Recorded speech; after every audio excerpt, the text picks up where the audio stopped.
पश्चिम बंगाल के घोटालेबाज मंत्री पार्थ चटर्जी को बचाने का ममता बनर्जी का कोई दांव निशाने पर लग नहीं रहा है। वजह यह कि पार्थ चटर्जी कोई मामूली नहीं बल्कि बड़ा खिलाड़ी है, जो अब पूरी तरह से ईडी के शिकंजे में आ फंसा है। अब तक बीमारी का बहाना कर रहे पार्थ चटर्जी की पोल भी इस दौरान भुवनेश्वर एम्स के डॉक्टरों ने खोल दी और उन्हें एकदम फिट बताया। प्रवर्तन निदेशालय यानी ईडी ने पार्थ की करीबी अर्पिता मुखर्जी को कोर्ट में पेश किया और कोर्ट से दोनों की 14 दिन की कस्टडी मांगी। ईडी ने इसके साथ ही कई चौंकाने वाले खुलासे भी किए हैं। ईडी की तरफ से कोर्ट में एडिशनल सॉलिसिटर जनरल ने पक्ष रखा। उन्होंने कोर्ट को बताया कि अभी करीब 22 करोड़ रुपए कैसे बरामद हो पाया है और करीब 100 करोड़ रुपए और बरामद होने हैं। उन्होंने कोर्ट से कहा कि ये बहुत बड़ा स्कैम है, इसमें कई लोगों की संलिप्तता है, ऐसे में दोनों से पूछताछ की जानी जरूरी है। ईडी ने कहा कि प्रारंभिक जांच से पता चला है कि पार्थ चटर्जी की करीबी सहयोगी अर्पिता मुखर्जी वित्तीय गड़बड़ी के लिए करीब 12 फर्जी कंपनियां चला रही थी। कोर्ट में ईडी ने कहा कि हम ईडी की फुल कस्टडी की मांग करते हैं। उन्होंने कहा कि इस घोटाले में अपात्र अभ्यर्थियों को नियुक्ति पत्र बांटे गए हैं, इन लोगों ने रिश्वत दी है। ईडी ने 2 जगहों पर तलाशी ली है, एक पार्थ चटर्जी और दूसरी अर्पिता चटर्जी के ठिकानों पर। इस दौरान ज्वाइंट सेल डीड भी मिली है। सेल डीड में संयुक्त नामों का भी जिक्र है। ईडी ने कहा कि पार्थ चटर्जी और अर्पिता चटर्जी की संयुक्त संपत्ति से संबंधित दस्तावेज मिले हैं। इस संपत्ति को पार्थ ने 2012 में खरीदा था। अर्पिता ने पूछताछ के दौरान यह भी स्वीकार किया कि नकदी पार्थ की है। इन पैसों को अर्पिता मुखर्जी से जुड़ी कंपनियों में लगाने की योजना थी। नगद राशि भी 1-2 दिन में उसके घर से बाहर ले जाने की योजना थी। उधर मेडिकल जांच के दौरान एम्स भुवनेश्वर ने पार्थ की तबीयत ठीक पाई है। ईडी ने आगे कहा कि अर्पिता के फ्लैट के दस्तावेज पार्थ के घर से बरामद किए गए हैं। पार्थ लगातार अर्पिता मुखर्जी के संपर्क में रहते हैं। पार्थ जांच में भी सहयोग नहीं कर रहे हैं। दोनों संयुक्त नामों से खरीदारी कर रहे थे। पार्थ ने अपनी गिरफ्तारी के कागजों पर हस्ताक्षर करने से भी इनकार कर दिया था। Bureau report, news of India. हाल ही में एक रैली के दौरान ममता बनर्जी ने कहा था कि सब मिल बांट कर खाने की कोशिश करो, अकेले मत खाओ। असल में गड़बड़ी कुछ परसेंटेज में हुआ है। पहले 80% ऊपर जाता था, 20% पार्थ चटर्जी अपने पास रखता था, लेकिन कुछ प्रॉब्लम हुआ, इसलिए ममता बनर्जी बैकफुट पर आ गई। पैसा ऊपर नहीं जा पा रहा। बंगाल में भ्रष्टाचार के कल्चर पर राजनीतिक विश्लेषक गार्गी नंदी रॉय का ऐसा ही मानना है। शिक्षक भर्ती घोटाले के आरोपी पार्थ चटर्जी की गिरफ्तारी के बाद राजनीति तेज हो गई है। इस बीच मुख्यमंत्री ममता बनर्जी ने भी चुप्पी तोड़ते हुए कहा कि वह गलत काम या भ्रष्टाचार का समर्थन नहीं कर सकती। एसएससी घोटाले की जांच कर रही ईडी को पार्थ चटर्जी की करीबी अर्पिता मुखर्जी के आवास से 21 करोड़ रुपए नकद मिले थे, जिसके बाद दोनों की गिरफ्तारी हुई। राजनीतिक विश्लेषक गार्गी नंदी रॉय ने पार्थ चटर्जी और ममता बनर्जी पर गंभीर आरोप लगाए। गार्गी नंदी रॉय ने कहा कि अगर बंगाल का हर वर्ग, हर माँ बाप आज आहत है, क्योंकि हमारे बच्चों के भविष्य से खिलवाड़ हो रहा है। उन शिक्षकों को रखा गया जिन्होंने ब्लैंक पेपर दिया था टीचर्स एग्जामिनेशन में, और बदले में 15 से 20 लाख रुपए लिए गए थे। हमने ऐसे वीडियो देखे हैं कि जो बंगाली की टीचर है उनको बांग्ला स्पेलिंग नहीं बोलने आता। कोई पार्टी में कुछ लोग चोर होते हैं, लेकिन टीएमसी तो पूरे चोरों की ही पार्टी बनकर रह गई है। ममता बनर्जी पर निशाना साधते हुए गार्गी रॉय ने कहा कि दीदी ने कुछ दिन एक रैली में बोला था कि मिल बांटकर खाने की कोशिश करो, अकेले सब कुछ मत खाओ। ये वहां का कल्चर है। ये जो शिक्षा का भ्रष्टाचार है उससे हम बहुत आहत हुए। बंगाल के लोगों का कल्चर पढ़ने लिखने वाले लोगों का कल्चर है। बंगाल में हर काम दीदी की प्रेरणा से होता है। दीदी इलेक्शन में जाकर बोलती है कि हर सीट में मुझे वोट दो, और ये पार्थ चटर्जी दीदी के खासम खास हैं, उनके करीबी हैं। अर्पिता मामले में गार्गी रॉय बोली कि 21 जुलाई को राजनीतिक मंच पर अर्पिता बैठी हुई थी। दीदी के पीछे उनको मंच पर क्यों बिठाया गया था? अगर अर्पिता कोई नहीं लगती, उनकी कुछ परसेंटेज जाने से गड़बड़ हुआ। पहले 80% के ऊपर जाता था, पार्थोदा 20% तक रखते थे। अभी कुछ प्रॉब्लम हुआ, इसलिए दीदी बैकफुट पर है। पैसा ऊपर तक नहीं जा रहा है। राजनीतिक विश्लेषक ने कहा कि बंगाली में कहावत है कि कान खींचेंगे तो सर अपने आप खींचा चला आएगा। अभी सिर्फ कान खींचा गया है, सर का इंतजार कीजिए। लालू प्रसाद यादव जेल जा सकते हैं तो दीदी और दीदी के भाई क्यों नहीं जा सकते? गार्गी नंदी ने आरोप लगाया कि पार्थ की एक और करीबी है जिनके नाम पर शांति निकेतन में 7 से 8 के ऊपर फ्लैट्स हैं।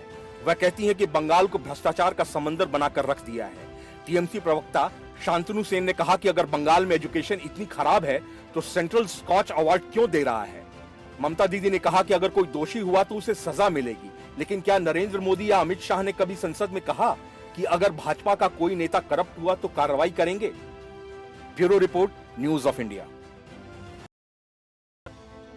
पश्चिम बंगाल के शिक्षक भर्ती घोटाले में ममता बनर्जी सरकार में मंत्री पार्थ चटर्जी की मुश्किलें लगातार बढ़ती जा रही हैं। जहां एक तरफ उन पर प्रवर्तन निदेशालय यानी ईडी का शिकंजा लगातार कसता जा रहा है, वहीं दूसरी तरफ विपक्ष भी अब ममता सरकार पर उनकी बर्खास्तगी का दबाव बना रहा है।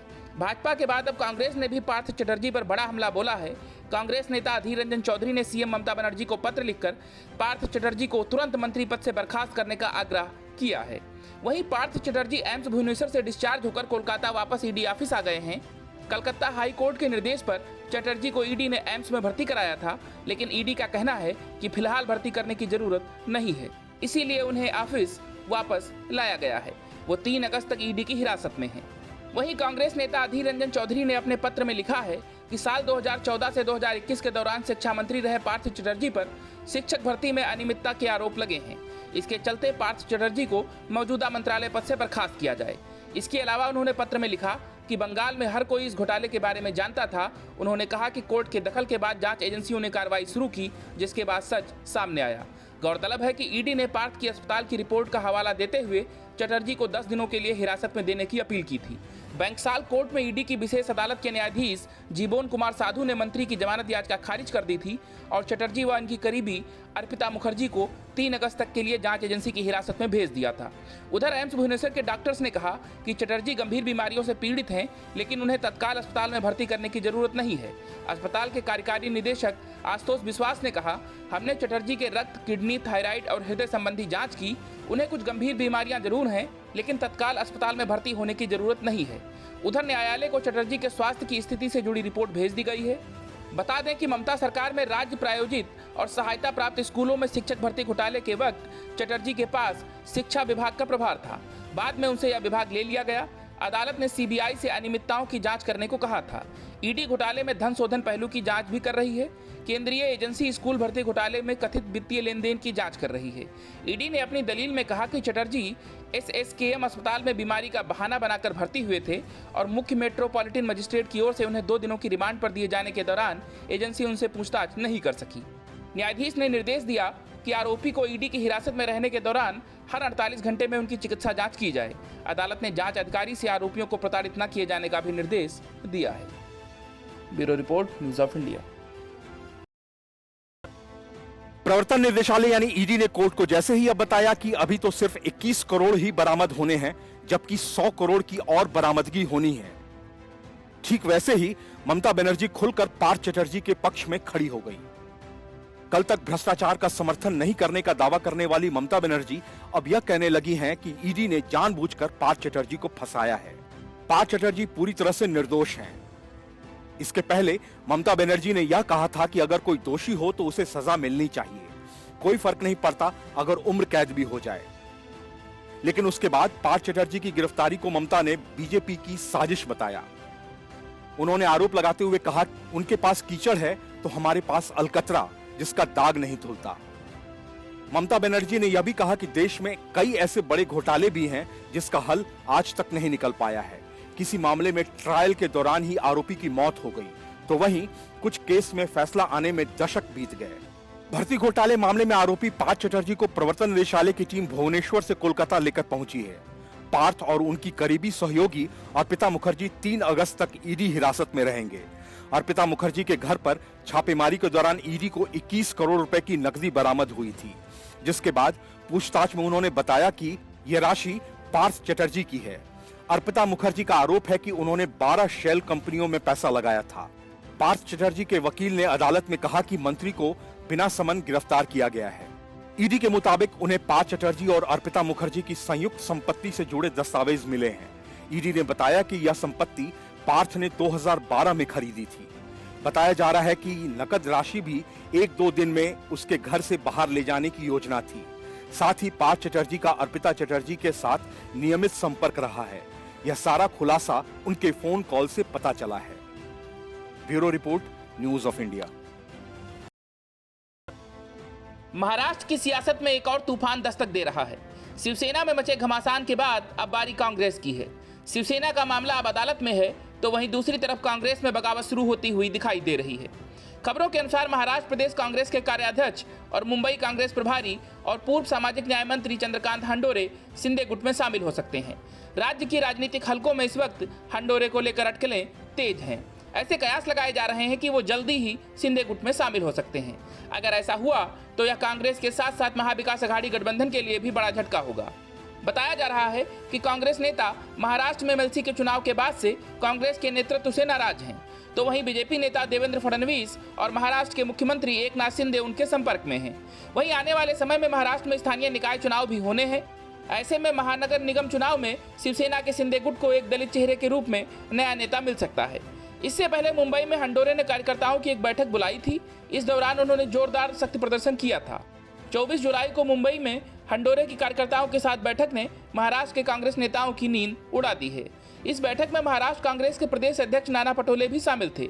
कांग्रेस नेता चंद्रकांत हंडोरे को अभी महाराष्ट्र विधान परिषद के चुनाव में कांग्रेस ने पहले उन्हें उम्मीदवार चुना था, जबकि दूसरे नंबर पर मुंबई कांग्रेस अध्यक्ष के भाई जगताप थे। इसके बावजूद भी चंद्रकांत हंडोरे को अपने ही दल के विधायकों की क्रॉस वोटिंग की वजह से हार का सामना करना पड़ा था। इसी वजह से हंडोरे नाराज हैं। खबरों के अनुसार उन्होंने कहा है कि हम कांग्रेस पार्टी में मौजूद उन महाठगों को सबक सिखाए बगैर चुप नहीं बैठेंगे। इन्हीं लोगों की वजह से आज कांग्रेस की दुरावस्था हुई है। लेकिन यह मामला यहीं खत्म नहीं होता है। विधान परिषद की बैठक के साथ ही उद्धव ठाकरे सरकार विश्वास मत प्रस्ताव वाले दिन भी 11 कांग्रेस के विधायक मौजूद नहीं थे। इसके अलावा राष्ट्रपति चुनाव में भी महाराष्ट्र कांग्रेस के कुछ विधायकों और सांसदों की क्रॉस वोटिंग की खबरें आई थी, जिससे हंडोरे नाराज हैं। हंडोरे ने कहा कि अगर पार्टी अपने नेताओं के खिलाफ अनुशासनहीनता पर एक्शन नहीं लेगी तो हमारे सामने कोई और विकल्प नहीं बचा है। हंडोरे ने कहा, हम कब तक अपने कार्यकर्ताओं का मुंह दबा कर रखेंगे। गौरतलब है कि एकनाथ शिंदे के मुख्यमंत्री बनने के बाद से शिंदे गुट लगातार मजबूत होता जा रहा है और शिवसेना पार्टी पर भी उसका दावा और पुख्ता हो रहा है। बाकी शिवसेना विधायकों और भाजपा के साथ मिलकर सरकार बनाने के बाद शिवसेना का मामला अब अदालत में है। वहीं दूसरी पार्टियों से भी नेता शिंदे गुट में आ रहे हैं और इस तरह शिंदे गुट लगातार मजबूत होता जा रहा है। Bureau report, news of India. Uddhav Thackeray जितनी कोशिश अपने बचे खुचे नेताओं को बचाए रखने के लिए कर रहे हैं, उतनी ही तेजी से नेता और कार्यकर्ता उनके हाथों से छिटक कर एकनाथ शिंदे के गुट में शामिल होते जा रहे हैं। ताजा मामला महाराष्ट्र विधानसभा में शिवसेना के उपनेता अर्जुन खोतकर का है, जिनकी दिल्ली में एकनाथ शिंदे से मुलाकात हुई। जालना जिले में अर्जुन खोतकर का अच्छा प्रभाव माना जाता है। खोतकर की एकनाथ शिंदे से मुलाकात के दौरान केंद्रीय मंत्री और भाजपा नेता राव साहब दानवे भी मौजूद थे। इस मुलाकात के बाद माना जा रहा है कि अर्जुन खोतकर जल्द ही उद्धव ठाकरे को छोड़कर एकनाथ शिंदे के खेमे में शामिल हो सकते हैं। इस मुलाकात की चर्चा इसलिए भी जोरों पर है क्योंकि अर्जुन खोतकर ने 2 दिन पहले ही कहा था कि मैं जिंदगी भर शिवसेना में रहूंगा। शिवसेना प्रमुख उद्धव ठाकरे ने भी उपनेता की जिम्मेदारी खोतकर को सौंपी थी, लेकिन खोतकर सीधे दिल्ली पहुंचे और महाराष्ट्र के मुख्यमंत्री से मुलाकात की। माना जाता है कि एकनाथ शिंदे ने अर्जुन खोतकर और राव साहब दानवे के बीच समझौता करा दिया है। दोनों नेता जालना के रहने वाले हैं और 2019 में उनके बीच बड़ा विवाद छिड़ गया था। उस वक्त उद्धव ठाकरे ने दोनों नेताओं के बीच मध्यस्थता कर विवाद को सुलझाया था, लेकिन अब एकनाथ शिंदे के नेतृत्व में शिवसेना विधायकों और सांसदों की बगावत के बाद सवाल है कि अर्जुन खोतकर किसका समर्थन करेंगे। खोतकर के सामने सवाल है कि अगर वो शिंदे का समर्थन करते हैं तो राव साहब दानवे के खिलाफ जो उनकी लड़ाई है उसका क्या होगा। ऐसा कहा जा रहा है शिंदे दोनों नेताओं को साथ लाने में सफल हो गए हैं। खोतकर कुछ समय में प्रवर्तन निदेशालय के टारगेट पर हैं। ऐसी स्थिति में जांच से बचने के लिए वह उद्धव ठाकरे को छोड़कर शिंदे गुट में जाने का फैसला ले सकते हैं। हालांकि अभी तक खुद अर्जुन खोतकर की ओर से कोई आधिकारिक बयान नहीं दिया गया है, लेकिन दिल्ली जाकर मुख्यमंत्री से मुलाकात से साफ संकेत मिलता है कि वह कुछ बड़ा सोच रहे हैं। Bureau report, news of India. पश्चिम बंगाल के शिक्षक भर्ती घोटाले में हर रोज नए खुलासे हो रहे हैं, जिनसे ममता सरकार में मंत्री पार्थ चटर्जी की मुश्किलें लगातार बढ़ती जा रही हैं। बताया जा रहा है कि पार्थ के घर से प्रवर्तन निदेशालय को कई अहम दस्तावेज मिले हैं, जिनमें क्लास सी और क्लास डी सेवाओं में भर्ती के उम्मीदवारों से संबंधित दस्तावेज शामिल हैं। घर की छानबीन में कई एडमिट कार्ड और उम्मीदवारों की सूची भी बरामद हुई है, लेकिन इन सब में अहम है कि पार्थ चटर्जी की करीबी अर्पिता मुखर्जी के यहाँ छापे के दौरान मिली एक काली डायरी। माना जा रहा है कि इस डायरी में काफी अहम जानकारी है जो कई राज खोल सकती है। ईडी ने पार्थ चटर्जी के घर से मिली पर्चियों के बाद ही अर्पिता मुखर्जी के यहाँ छापे मारे थे। इसके बाद उनके घर से ईडी को 21 करोड़ रुपए कैश और कई जरूरी दस्तावेज मिले थे। साथ ही उनके घर से रेड के दौरान एक काली डायरी भी मिली है। यह डायरी बंगाल सरकार के शिक्षा विभाग की है। इसमें 40 पन्ने ऐसे हैं जिनमें काफी कुछ लिखा हुआ है। खबरों के मुताबिक यह डायरी इस घोटाले की कई परतें खोल सकती है। पार्थ के घर से ग्रुप डी उम्मीदवारों की लिस्ट, क्षेत्रीय स्तर चयन परीक्षा का प्रवेश पत्र, 2016 के सभापति ठाकुर नामक उम्मीदवार का गैर शिक्षण स्टाफ के लिए एप्लीकेशन, रोल नंबर के साथ उच्च प्राथमिक शिक्षक पद के लिए 48 उम्मीदवारों की सूची भी मिली है। यही नहीं, पार्थ चटर्जी पर यह भी आरोप है कि उन्होंने अपने मेदिनीपुर निवासी अंगरक्षक विशंभर मंडल के 10 रिश्तेदारों को स्कूल की नौकरियां दिलवाई, जिनमें उनके 2 भाई वंश गोपाल और देव गोपाल भी शामिल हैं। कथित तौर पर इन भर्तियों की चर्चा हर जगह होने लगी थी। इसी वजह से विशंभर ने बॉडीगार्ड होने के बावजूद पार्थ के घर कुछ समय से आना जाना बंद कर दिया था। जानकारी के मुताबिक कोर्ट ने इन लोगों से भी इस मामले में हलफनामा दायर करने को कहा है। इससे पहले अदालत ने पार्थ चटर्जी और उनकी सहयोगी अर्पिता मुखर्जी को 3 अगस्त तक ईडी की कस्टडी में भेज दिया है। गौरतलब है कि ईडी ने शिक्षक भर्ती घोटाले की जांच के दौरान पार्थ चटर्जी के घर पर छापा मारा था। इस दौरान जांच एजेंसी को उनके घर पर कई पर्चियां मिली थीं। इनमें से किसी पर्ची पर अर्पिता मुखर्जी के नाम के साथ 1CR 4CR लिखा था। इसी से ईडी को अर्पिता के घर में करोड़ों रुपए छिपे होने का अंदाजा लगा था। फिर ईडी ने अर्पिता के घर से 21 करोड़ रुपए कैश, कई मोबाइल और कीमती चीजें बरामद की। खबरों के अनुसार शिक्षा विभाग में करोड़ों रुपए का यह घोटाला पार्थ चटर्जी के शिक्षा मंत्री रहते हुए हुआ। आरोप है कि शिक्षा विभाग में कथित तौर पर पैसे के बदले नौकरी दी गई, जबकि योग्य उम्मीदवारों को इससे नुकसान उठाना पड़ा। Bureau report, news of India. National Herald मामले में फंसी सोनिया गांधी के साथ जैसे ही ईडी ने पूछताछ की, सड़कों पर कांग्रेस के नेता और कार्यकर्ता उत्पात मचाने लगे। संसद में भी कांग्रेस के नेता सोनिया गांधी मामले को लेकर हंगामा करते रहे। सोनिया गांधी को ईडी के ऑफिस तक पहुंचाने के बाद राहुल गांधी सांसदों के साथ विरोध प्रदर्शन करने लगे और विजय चौक पर धरने पर बैठ गए। इसके बाद दिल्ली पुलिस ने राहुल गांधी और अन्य कई सांसदों को हिरासत में ले लिया। लेकिन दिलचस्प यह है कि पुलिस को देखकर राहुल गांधी ने यह नहीं कहा कि वे सोनिया गांधी से हो रही पूछताछ के खिलाफ प्रदर्शन कर रहे हैं, बल्कि राहुल ने यह कह डाला कि कांग्रेस के सभी सांसद यहां बेरोजगारी, महंगाई की बात करने आए थे, लेकिन पुलिस यहां बैठने नहीं दे रही।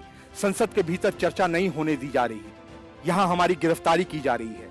राहुल गांधी के इस सरासर झूठ पर यकीन तो कोई नहीं करेगा, लेकिन सवाल यह है कि राहुल गांधी ने ऐसा क्यों कहा। बहरहाल पुलिस ने राहुल गांधी को हिरासत में ले लिया। दिल्ली पुलिस ने कांग्रेस को राजघाट पर विरोध प्रदर्शन करने की अनुमति देने से इनकार कर दिया था। यहां धारा 144 लागू कर दी गई थी। इसके साथ ही कांग्रेस दफ्तर के पास भारी पुलिस बल तैनात किया गया है। इसे लेकर कांग्रेस ने भाजपा पर निशाना साधा है। कांग्रेस नेता अजय माकन ने कहा कि हम राजघाट पर सत्याग्रह करना चाहते थे, लेकिन भाजपा हमें सत्याग्रह करने की इजाजत नहीं दे रही। उन्होंने नेशनल हेराल्ड को लेकर कहा कि यह केस 2016 में भी खत्म हो गया था। ईडी ने इसे बंद कर दिया था, लेकिन सरकार ने इसे दोबारा खोला है। अजय माकन ने आरोप लगाया कि कांग्रेस नेताओं को भी पार्टी दफ्तर में नहीं आने दिया जा रहा।